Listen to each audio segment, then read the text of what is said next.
નમસ્કાર વિદ્યાર્થી મિત્રો, કોરોનાની મહામારીની વચ્ચે ઓનલાઈન અભ્યાસ કરવાનો આપણે પ્રયત્ન કરીએ છીએ. જુદા જુદા વિષયોની ચર્ચા કરી ચૂક્યા છીએ. સંસ્કૃત વિષયની પણ થોડી ઘણી ચર્ચા કરી છે. આગળ જે આપણે અભ્યાસ કરેલો હતો એની અંદર ગદ્ય અને પદ્ય આ બંનેની ચર્ચા થઈ ચૂકેલી છે. આજે એક નવા અભ્યાસ તરફ આપણે જવું છે. ધોરણ 10ની અંદર વ્યાકરણ ઘણું બધું પૂછાય છે અને જે વ્યાકરણ પૂછાય છે એના એક પેટા વિભાગની અંદર થોડો અર્થ વિસ્તાર પણ પૂછાય છે. એ અર્થ વિસ્તારની આજે આપણે ચર્ચા કરવી છે અને 3 માર્ક્સનો અર્થ વિસ્તાર પૂછાય છે. કઈ રીતનો પૂછાય છે, ક્યાં પૂછાય છે એ કશી આપણને ખબર નથી. તો આવો એ અભ્યાસને આજે આપણે પાકો કરીએ અને 3 માર્ક્સ પૂરેપૂરા આપણને કઈ રીતે મળે એ માટેનો અભ્યાસ છે આજે આપણે કરીએ. ધોરણ 10 સંસ્કૃત વિષય, આજનો આપણો વિષયાંક છે અર્થ વિસ્તાર. પહેલી ચર્ચા તો એ કરી લઈએ, આ પ્રશ્નપત્રની અંદર ક્યાં પૂછાશે અને કઈ રીતનો પૂછાશે. ધોરણ 10 ના એસએસસી બોર્ડના પ્રશ્નપત્રની અંદર આવા વિભાગ છે A, B, C, D અને E. મિત્રો, આ E વિભાગની અંદર કેટલાક પ્રશ્નો આવશે. એની અંદર છેલ્લો લાસ્ટ પ્રશ્ન એ અર્થ વિસ્તારનો હશે. તમને થશે કેટલા માર્ક્સનો? પૂરા 3 માર્ક્સ. આ પૂરા 3 માર્ક્સ ક્યાંથી પૂછાશે, કઈ રીતનું પૂછાશે એનો અભ્યાસ છે પાકો કરવો છે. પહેલી બાબત તો એ કે અર્થ વિસ્તારના અથવામાં અર્થ વિસ્તાર આવશે.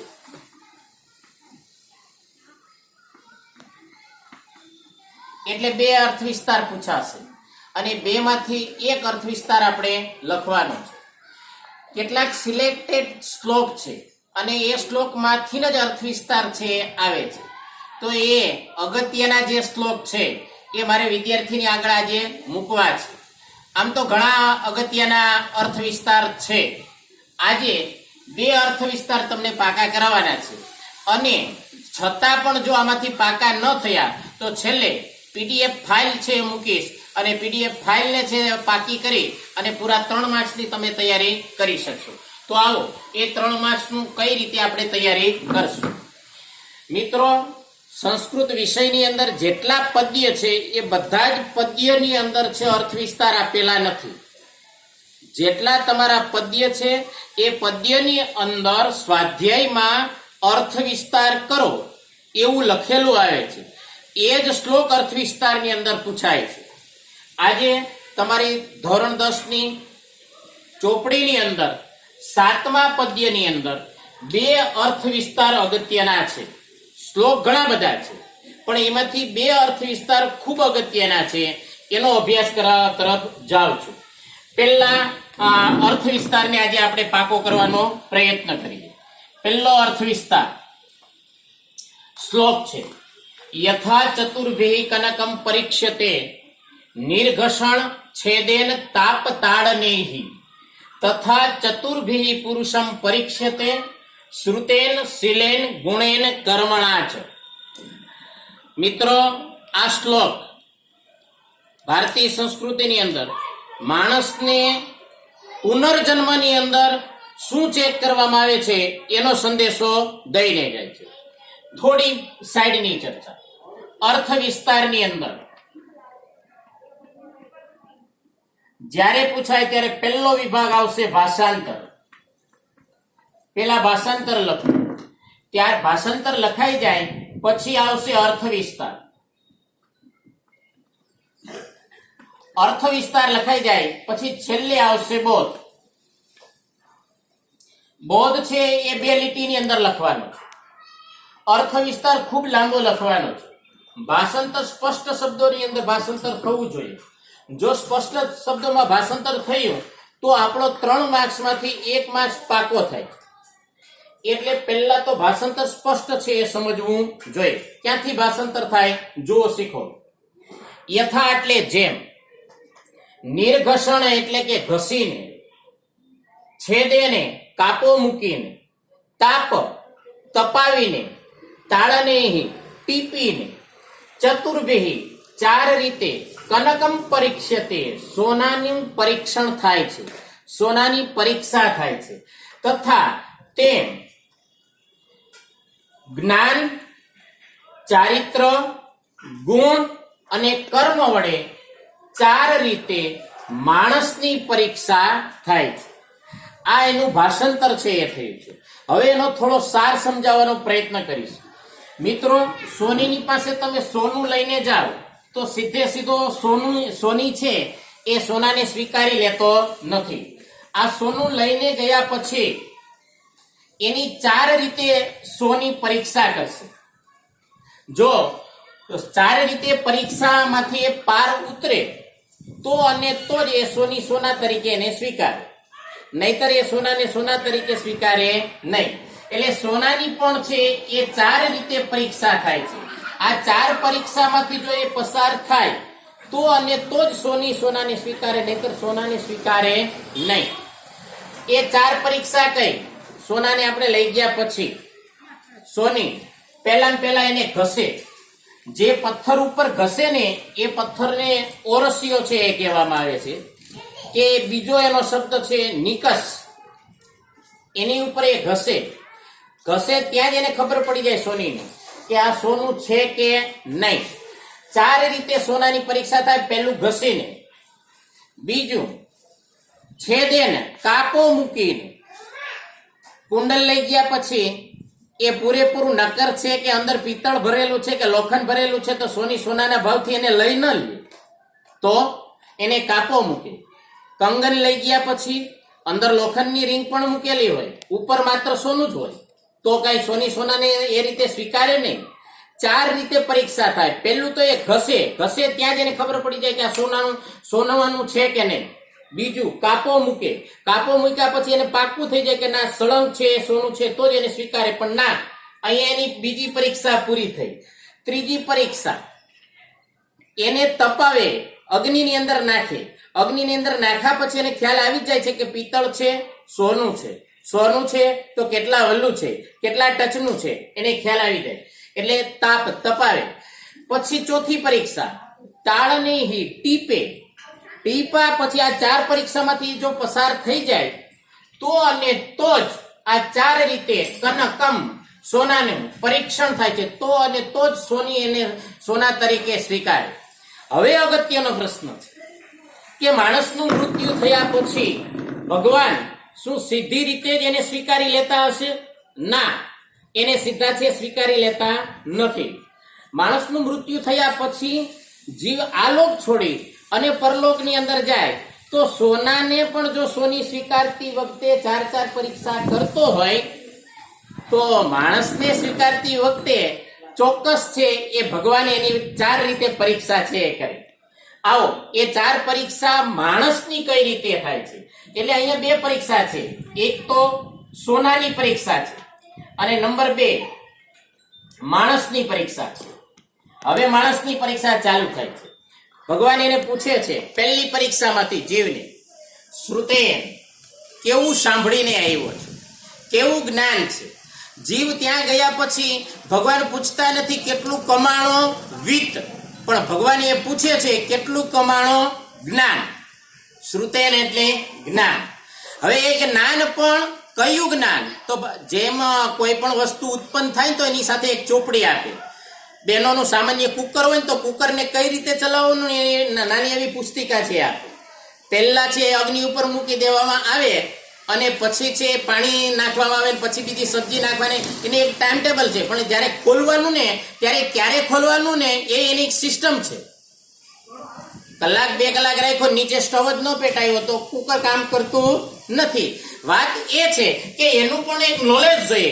તો આખી બોડી ચલાવવા માટેની એક નોલેજ જોઈએ અને એ માટેની એક પુસ્તિકા ભગવાને આપેલી છે. એનું નામ છે શ્રીમદ ભગવદ ગીતા.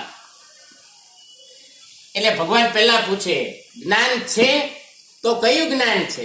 જો આ જ્ઞાન છે તો તું મારો. પણ જીવ શિવને કહે ઘણું બધું કમાઈ આવ્યો છું, વિત્ત ઘણું બધું બેલેન્સ છે બેંકમાં, એ કામનું નથી. તો કયું કામનું? પહેલી જ પરીક્ષા શ્રુતેન એટલે કે જ્ઞાન. બીજી પરીક્ષા શીલેન, શીલ એટલે કે ચારિત્ર. ભગવાન કે બીજું મારે તને બીજું કંઈ પૂછવાનું નથી, તારું ચારિત્ર કેવું છે. અને ચારિત્ર માત્ર ને માત્ર માણસની પાસે હોય પશુમાં ના હોય, પક્ષીની અંદર ના હોય, તો કેની અંદર હોય? તો માણસની અંદર. કારણ કે ત્યાં કોઈ સંબંધ નામનું તત્વ નથી, કોઈ માતા નથી, કોઈ પિતા નથી, કોઈ ભાઈ નથી, કોઈ બેન નથી. પક્ષી જગતની અંદર પણ એવું છે, ભાઈ બહેનના રિલેશન ત્યાં છે, એ પૂરા થઈ જાય. ચારિત્ર માત્ર ને માત્ર જો કોઈને ટકાવવાનું હોય તો એ કોને ટકાવવાનું છે? માણસને છે. એટલે બીજી પરીક્ષા જો કોઈ થતી હોય તો એ બીજી પરીક્ષા ચારિત્રની છે. અંગ્રેજીની અંદર એક સરસ મજાનો સુવિચાર છે, જો યાદ રહીએ તો બોર્ડની પરીક્ષાની અંદર લખાય, wealth is lost, nothing is lost, health is lost, something is lost, but character is lost, everything is lost. જો ધન ગુમાવો તો કંઈ ગુમાવતા નથી, પણ જો હેલ્થ એટલે તંદુરસ્તી ગુમાવો તેથી જિંદગીની અંદર યાદ રાખજો હું કંઈક ગુમાવું છું. ધન ગુમાવો તો કંઈ નથી ગુમાવતા, તંદુરસ્તી ગુમાવો તો સમજો કંઈક ગુમાવું છું, but character is lost, everything is lost. જો ચારિત્રને ગુમાવ્યું તો બધું ગુમાવ્યું. એટલે ભગવાન બીજી પરીક્ષા, પહેલી પરીક્ષા શ્રુતે અને જ્ઞાનની, બીજી પરીક્ષા ચારિત્રની, ત્રીજી પરીક્ષા ગુણે. ત્રીજી પરીક્ષામાં ભગવાન પૂછે કેટલા ગુણ છે. પહેલી પરીક્ષાની અંદર જ્ઞાન કેવું છે, બીજી પરીક્ષાની અંદર ચારિત્ર કેવું છે, ત્રીજી પરીક્ષાની અંદર ગુણ કેવા છે. ભગવાનને એ કેવું છે, આમ તો માણસના જીવનની અંદર એક ગુણ લાવવો હોય ને તો 12 વર્ષ લાગે. 12 વર્ષે એક ગુણ માન આવે. એટલે બહુ નામ જન્માનામ અંતે જ્ઞાનવાન મામ પ્રપદ્યંતે. ઘણા જન્મારા પછી. એટલે મારે સાદું જ કેવું હોય તો એટલું કહેવાય, ગુણ છે એ ગુણ ભરાઈને આવે જ નહીં. ગુણ છે એ ગુણ એટલે બોરી ભરાઈને આવે જ નહીં. તો જન્મારાના અંતે 12 વર્ષ, 24 વર્ષ પર 48 વર્ષ એમ વધતા વધતા એકાદ ગુણ છે એ મેળવતો જાય. એટલે ભગવાનને એ પૂછવાનું છે કેટલા મકાન લીધા એ નહીં, કેટલા ગુણ કેળવા. જો કેટલા ગુણ કેળવા એ પરીક્ષામાં પાસ થાય તો ઓકે, મનુષ્યના જન્મારા માટે એ બરાબર છે. પહેલી પરીક્ષા જ્ઞાન, બીજી પરીક્ષા ચારિત્ર અને ત્રીજી પરીક્ષા ગુણ. હવે તમને એમ થશે ચોથી પરીક્ષા, જો ચોથી પરીક્ષામાં એ પાસ થઈ જાય તો એ જીવ છે એ મનુષ્યની અંદર જ છે આગળ વધે. આ હું નથી કહેતો, શાસ્ત્રકારોએ વર્ષો પહેલા કીધેલો શ્લોક છે. માત્ર મારે તમારી આગળ અમુક મિનિટની અંદર મૂકવાનો છે, ત્યાં જ મારી મર્યાદા છે. નહીતર આની ચર્ચા 5-6 દિવસ સુધી કરવી તો એક ગુણ ઉપર એક દિવસ ચર્ચા ચાલે. પણ લિમિટેડ સમયની અંદર કહેવાનું છે. એટલે ચોથી પરીક્ષાની અંદર જઈએ છે. ચોથી પરીક્ષા કર્મની. મિત્ર, અમુક ગાડીને આપણે લાવીએ એના શોરૂમમાંથી, એટલે ગાડી આપનારો આપણને એમ કહે કે આ પેટ્રોલથી જ ચાલશે અને પેટ્રોલથી ચલાવજો. અમુક ગાડી લાવીએ એટલે કે આ ડીઝલથી ચાલે છે, ડીઝલથી ચલાવજો. અમુક ગાડી લાવીએ એટલે કે આ ગેસથી ચાલે છે, ગેસથી ચલાવજો. પણ આ ધરતી ઉપર આવ્યા પછી આ માનવનું જે ચક્ર ચાલે છે એ કયા સિદ્ધાંતથી ચાલે છે અને કયા શક્તિથી ચાલે છે, એ શક્તિનું નામ છે કર્મ. એ કર્મનો જબરજસ્ત સિદ્ધાંત છે અને એના આધારે જ પુનર્જન્મ છે એ નક્કી થાય છે. એટલે ભગવાનને ચોથી બાબત જો કોઈ પૂછવાની હોય તો એ કર્મ છે. અહીંયા એનું ભાષાંતર છે કે તેમ જ્ઞાન, ચારિત્ર, ગુણ અને કર્મ એમ 4 રીતે પુરુષમ પરીક્ષતે, માણસની પરીક્ષા થાય છે. આ 4 પરીક્ષામાંથી એ પસાર થાય પછી છે એ માનવ તરીકેની પરીક્ષાની અંદરથી છે એ પાસ છે એ થઈ. એટલે આ 4 રીતે માણસની પરીક્ષા થાય છે, 4 રીતે સોનાની પરીક્ષા થાય છે. અને એમાંથી ઉત્તીર્ણ થયા પછી જેમ સોનાનું બીજો જન્મારો થાય એ માણસનો પુનર્જન્મારો નક્કી થાય છે. અને એટલે આ અર્થ વિસ્તાર માટે ખૂબ અગત્યનો છે. ફરીને ભાષાંતર પાકું કરાવી દઉં છું, એનો સાર કરી દઉં છું અને ત્યાર પછી બીજા શ્લોક તરફ છે જઈશું. અહીંયા ધ્યાન રાખો મિત્ર. યથા એટલે જેમ, ઘસીને, કાપો મૂકીને, તપાવીને, ટીપીને 4 રીતે સોનાની પરીક્ષા થાય છે અથવા પરીક્ષણ થાય છે, તેમ જ્ઞાન, ચારિત્ર, ગુણ, કર્મ વડે 4 રીતે, અહીં પુરુષ એટલે પુરુષ નહીં, જાતિવાચક શબ્દ નથી, મનુષ્ય માત્ર માટે પુરુષ શબ્દ વપરાણો છે. માણસની પરીક્ષા એટલે પરીક્ષા થાય છે. છેલ્લી એક વખત ફરીથી ભાષાંતર કરી દઉં છું અને ત્યાર પછી બીજા શ્લોક તરફ જવું છે.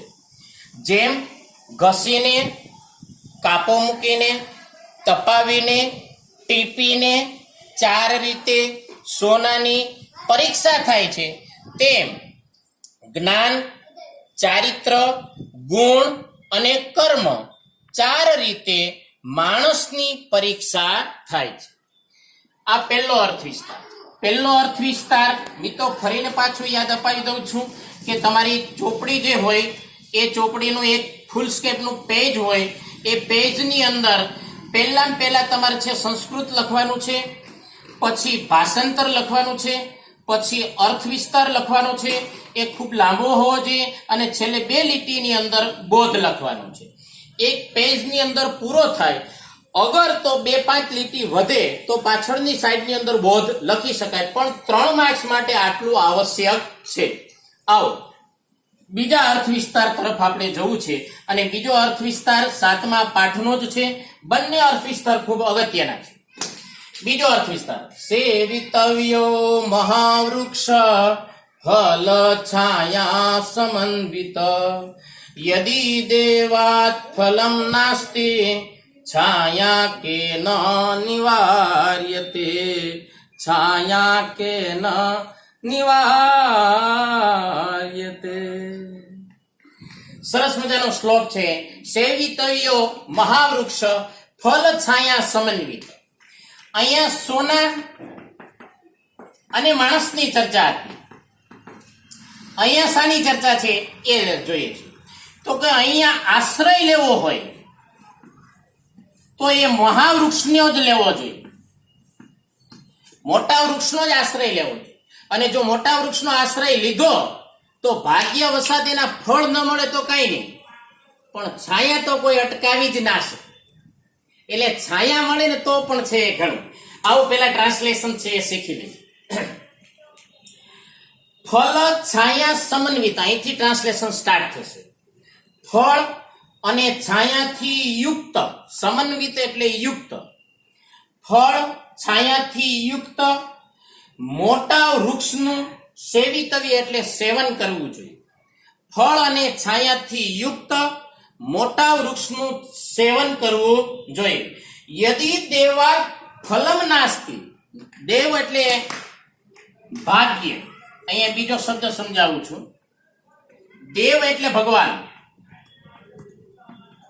અને દૈવ એટલે ભાગ્ય. અહીંયા 2 માત્રા છે. યદિ દેવાત, જો ભાગ્યવશાત, ફલમ નાસ્તિ, ફળ ના મળે, છાયા કેન નિવાર્યતે, છાયાને કોણ અટકાવી શકે? એટલે જો આશ્રય જ લેવાનો હોય તો કોઈ દિવસ નાના વૃક્ષનો આશ્રય લેવો નહીં. એ માણસે કોઈની પાસે પાલન પોષણ કરાવવું હોય તો નાના માણસની પાસે પાલન પોષણ કરાવીને એને નળવું નહીં. બીજી એક સ્પષ્ટતા એ છે કે ઘણા વૃક્ષો ખૂબ જ મોટા થાય છે, જેમ કે નાળિયેરીના વૃક્ષો મોટા થાય છે પણ છાંયો આપતા નથી. છાંયો નથી આપતા તો કોઈ દિવસ એનો આશ્રય લેવો નહીં. કારણ કે કબીરે પણ કીધું કે બડા ભયા તો ક્યાં ભયા, જૈસે પેડ ખજૂર ઓરન કો ફલ ના ઓરન કો છાયા ના મિલે, ફલ લગે અતિ દૂર. બીજાને છાયા ના મળે અને ફળ તો ક્યાંના દૂર છે રહે. એટલે મોટા વૃક્ષનું એટલે નાળિયેરી જેવા વૃક્ષનું, ખજૂર જેવા વૃક્ષનો આશ્રય નહીં લેવો, તો ફલ છાયા સમન્વિત, ફળ અને છાયાથી યુક્ત મોટા વૃક્ષનો આશ્રય લેવો જોઈએ, સેવન કરવું જોઈએ. તમને કદાચ યાદ હશે અને ન હોય તો યાદ અપાવી દો. સરદાર વલ્લભભાઈ પટેલ, આમ તો એના પિતાશ્રીની નાજુક પરિસ્થિતિ હતી. નાજુક પરિસ્થિતિ હતી એટલે ખૂબ અભ્યાસ કરી શકે એમ હતા નહીં. તો બરોડાના મહારાજા સયાજીરાવ ગાયકવાડે એમની શિષ્યવૃત્તિને મંજૂર કરી અને એમની શિષ્યવૃત્તિ મંજૂર થઈ અને વિદેશની અંદર ભણવા ગયા. ખૂબ તૈયાર હતા. એણે પોતાના પાસપોર્ટની અંદર VZ પટેલ લખાયું, વલ્લભભાઈ ઝવેરભાઈ પટેલ. VZ પટેલ લખાવ્યા પછી પોતાનું નામ તો વલ્લભભાઈ, એમ ભાઈનું નામ છે વિઠ્ઠલભાઈ હતું. VZ પટેલ લખાયું તો વિઠ્ઠલભાઈના નામ ઉપર વલ્લભભાઈ જતા અને વલ્લભભાઈના નામ ઉપર વિઠ્ઠલભાઈ જતા બંનેને છે. એની અંદર આપણે જવું નથી, પણ મૂળ વાત ગરીબાઈની અંદર મહારાજા સયાજીરાવ ગાયકવાડે એમને આશ્રય આપેલો, એમને છાંયો આપેલો અને જિંદગીભર એ ભૂલેલા નહીં. કોકની આંગળી પકડીને ઊભા તો થવાનું જ છે, કોકનો આશ્રય તો લેવાનો જ છે. તો કોનો આશ્રય લેવો? તો કે જેને છાંયો પુષ્કળ હોય અને જેને ખૂબ ફળ હોય. ફળ ના મળે તો કંઈ નહીં, પણ છાયાને કોઈ અટકાવી શકે જ નહીં. એટલે ફળ અને છાયાથી યુક્ત મોટા વૃક્ષનું સેવન કરવું જોઈએ. જો ભાગ્યવશાત ફળ ના મળે, ફળની અપેક્ષા એ વૃક્ષ પાસે નથી જવાની, પણ વૃક્ષની પાસે જવાનું. એ છાયો તો ચોક્કસ છે આપે, શીતળતા તો ચોક્કસ જ આપે. આ મહાપુરુષની છે ખાસિયત છે.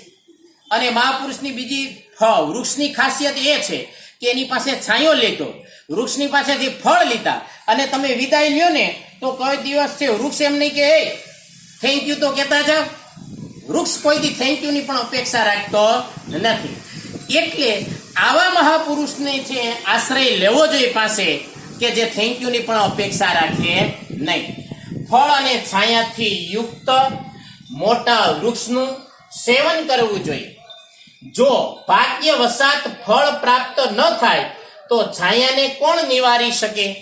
છેલ્લી એક વખત ભાષાંતર કરી દઉં છું અને ત્યાર પછી રિવિઝન કરી અને થોડી સૂચન જે કરવાનું છે, આપવાનું છે, એ સૂચના છે એ આપી દઈશ. મિત્રો અહીંયા ધ્યાન આપજો.